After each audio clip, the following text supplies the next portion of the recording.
नमस्कार। देश और दुनिया की तमाम फटाफट खबरों में आपका स्वागत है। खबरों के लिए आपसे निवेदन कि यदि आपने हमारे चैनल को सब्सक्राइब नहीं किया तो कृपया करके देश और दुनिया की तमाम फटाफट खबरों के लिए आपके अपने चैनल को सब्सक्राइब करना ना भूलें। आप सब्सक्राइब करते हैं तो हिम्मत होती है सही और सच्ची खबरें आप तक पहुंचाने की, वरना मीडिया में किस तरह की खबरें आपको दिखाई जा रही है यह आप भली भांति अब समझने लगे हैं। तो क्या है आज की बड़ी खबरें। कांग्रेस नेता राहुल गांधी ने नवंबर 2024 में हुए महाराष्ट्र विधानसभा चुनाव को लेकर भाजपा पर सीधा आरोप लगाया है। उन्होंने कहा कि इस चुनाव में मैच फिक्सिंग की गई थी, जिसमें पहले से भाजपा की जीत तय करने की पूरी कोशिश की गई।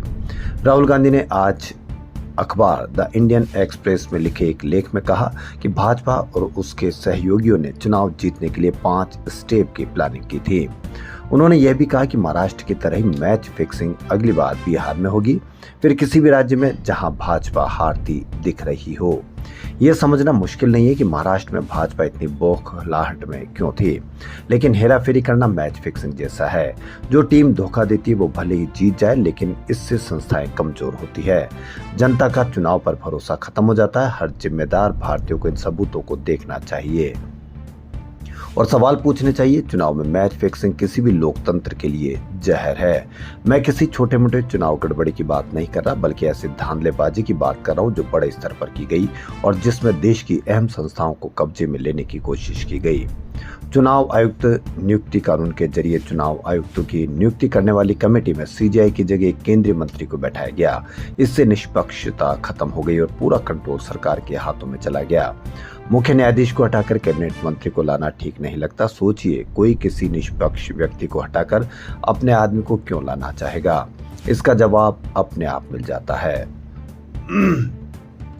देश भर में आज ईद उल अजहा यानी बकरा ईद मनाई जा रही है। जम्मू कश्मीर से लेकर केरल तक लोगों ने मस्जिदों में नमाज अदा की। उत्तर प्रदेश में नमाज को लेकर प्रशासन और पुलिस अलर्ट मोड पर है। पुलिस मस्जिद और ईदगाह के पास ड्रोन से निगरानी कर रही है। वहीं श्रीनगर की जामा मस्जिद में लगातार 7वें साल नमाज की इजाजत नहीं दी गई। 2019 में आर्टिकल 370 हटने के बाद से जामा मस्जिद बंद है। जम्मू कश्मीर के मुख्यमंत्री उमर अब्दुल्ला ने इस पर आपत्ति जताई। उन्होंने कहा कि मुझे मस्जिद बंद रखने के फैसले का आधार नहीं पता, लेकिन हमें अपने लोगों पर भरोसा करना सीखना होगा। ये वही लोग हैं जिन्होंने पहलगाम हमले का विरोध किया था। केंद्र की ऐतिहासिक जामा मस्जिद में नमाज की अनुमति देने के बारे में सोचना चाहिए। टेस्ला के सीईओ एलन मस्क ने अमेरिकी राष्ट्रपति डोनाल्ड ट्रंप के नाबालिग लड़कियों के यौन शोषण में शामिल होने वाली पोस्ट सोशल मीडिया से हटा दी है। इससे पहले मस्क ने गुरुवार को सनसनीखेज दावा करते हुए कहा था कि इस मामले में बड़ा खुलासा करेंगे। उन्होंने दावा किया था कि ट्रंप का नाम एप्स्टीन फाइलों में है। एप्स्टीन केस एक हाई प्रोफाइल क्रिमिनल मामला है जिसमें अमेरिकी अरबपति जेफरी एप्स्टीन पर नाबालिग लड़कियों के यौन शोषण और तस्करी के आरोप लगे थे। इस केस में दुनिया भर के कई हाई प्रोफाइल लोगों के नाम सामने आए थे। मस्क ने एक्स पर लिखा था कि अब बड़ा खुलासा करने का टाइम है। डोनाल्ड ट्रंप का नाम एप्स्टीन फाइलों में है, यही वजह है कि इन्हें सार्वजनिक नहीं किया गया। डोनाल्ड ट्रंप, आपका दिन शुभ हो। एक अन्य पोस्ट में कहा था कि इस पोस्ट को भविष्य के लिए मार्क कर ले, सच्चाई सामने आएगी। जम्मू कश्मीर के किरू हाइड्रो पावर प्रोजेक्ट से जुड़े भ्रष्टाचार मामले में चार्जशीट दाखिल होने के 15 दिन बाद जम्मू कश्मीर के पूर्व गवर्नर सत्यपाल मलिक ने चुप्पी तोड़ी है।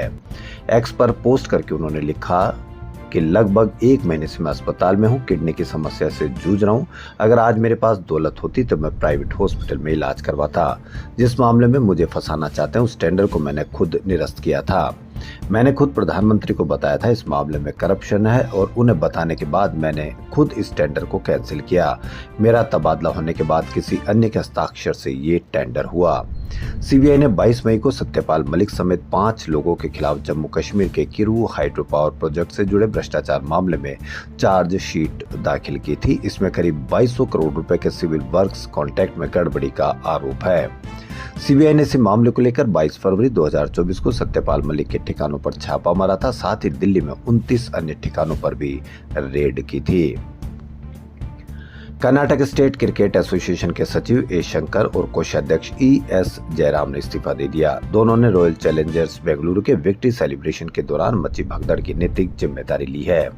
शंकर और जयराम ने संयुक्त बयान में कहा कि पिछले 2 दिनों में हुई अप्रत्याशित और दुर्भाग्यपूर्ण घटनाओं की वजह से हम ये बताना चाहते हैं कि हमने KSCA के सचिव और कोषाध्यक्ष के रूप में अपने अपने पदों से इस्तीफा दे दिया है। हालांकि हमारी भूमिका बहुत सीमित थी। 3 दिन पहले 4 जून को बेंगलुरु में RCB के विक्ट्री सेलिब्रेशन के दौरान भगदड़ मचने से 11 लोगों की मौत हो गई थी।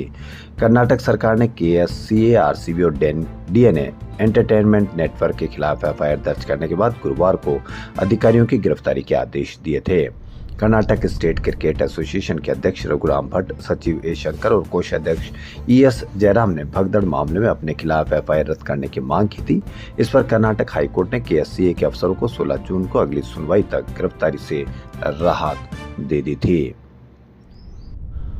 कांग्रेस नेता सोनिया गांधी की अचानक तबीयत बिगड़ गई। इलाज के लिए उन्हें शिमला के IGMC अस्पताल में लाया गया, जहां डॉक्टरों की टीम उनके टेस्ट कर रही है। अब ये सामने नहीं आया कि सोनिया गांधी को क्या हुआ। सोनिया गांधी अपनी बेटी प्रियंका गांधी के साथ 2 जून को ही शिमला आई थी। वह यहाँ छराबड़ा में अपने फार्म हाउस पर ठहरी हुई थी। उधर सोनिया गांधी के बारे में पता चलते ही मुख्यमंत्री सुखविंदर सिंह सुक्खू ने ऊना दौरा कैंसिल कर दिया। वह शिमला लौट रहे। कुछ देर में वह IGMC अस्पताल पहुंच सकते हैं। मार्च 2024 में भी सोनिया गांधी को तबीयत बिगड़ने के चलते दिल्ली के गंगाराम अस्पताल में भर्ती कराया गया था। 76 साल की सोनिया को बुखार आने की वजह से एडमिट किया गया था। तो खबरों में फिलहाल इतना ही। यदि आपको हमारा चैनल पसंद आए तो लाइक, सब्सक्राइब और शेयर अवश्य करें। धन्यवाद।